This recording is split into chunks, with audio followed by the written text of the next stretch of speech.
Hello guys, welcome to my channel. તો આજે હું લઈને આવી ગઈ છું હેલ્ધી ટેસ્ટી એવી પીળી દાળ। તો દાળ બનાવવા માટે સૌથી પહેલાં તુવેરની દાળને મેં બાફી લીધી છે।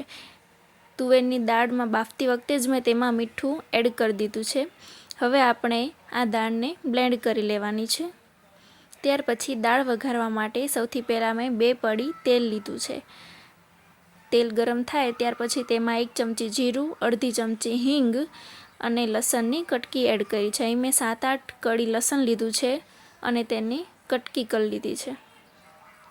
હવે આપણે લીલા મરચાં એડ કરવાના છે। ત્યાર પછી લીમડો એડ કરવાનો છે। હવે 2 મિનિટ માટે બધી જ વસ્તુઓને તેલમાં થવા દેવાની છે। ત્યાર પછી તેમાં હળદર એડ કરવાની છે અને ધીરે ધીરે બધી જ દાળને તેમાં એડ કરી દેવાની છે। 2-5 મિનિટ માટે આપણે દાળને ઉકળવા દેવાની છે।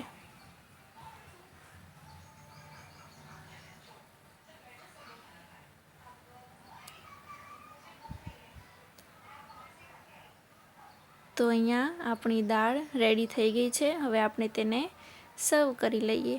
આવા જ વિડીયો જોવા માટે વિડીયોને લાઈક કરો અને ચેનલને સબસ્ક્રાઈબ કરી દો।